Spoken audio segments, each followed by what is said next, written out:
Mheshimiwa Mwenyekiti, kwanza nianze kwa kumpongeza Mheshimiwa Shangazi kwa maswali yake mazuri sana, lakini ufuatiliaji wake mzuri sana kwenye mambo haya yanayohusu afya ya binadamu, lakini usimamizi wake kama katibu wetu wa wabunge wa Chama cha Mapinduzi hapa bungeni.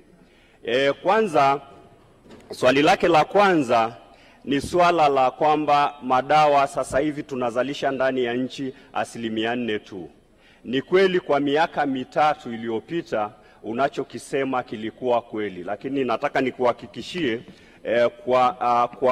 kwa fursa alizozifungua rais wetu, lakini uwekezaji uliowekezwa kwa maana ya Keko, kuwekezwa kule Njombe, lakini Kibaha, sasa upatikanaji uzalishaji wa dawa kwenye nchi yetu ni 20%.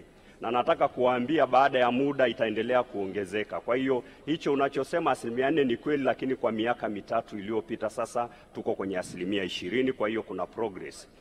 Lakini swali lako la pili kuhusu monopoly ya watu wachache kwenye masuala ya madawa na bidhaa tiba, waziri wetu Mheshimiwa Jenista Mhagama alivyoingia ndio eneo la kwanza alilolishughulikia, na tayari bodi ya TMDA ilikaa na imeshatengeneza baadhi ya kanuni tayari na zimeanza kazi kwa ajili ya kuruhusu watu mbalimbali kusajili dawa aina moja kwa kutokulazimisha mtu mmoja asajili dawa moja wengine wakazuliwa. Kwa hiyo sasa watu wanaruhusiwa kusajili dawa moja watu wengi kwa wakati mmoja.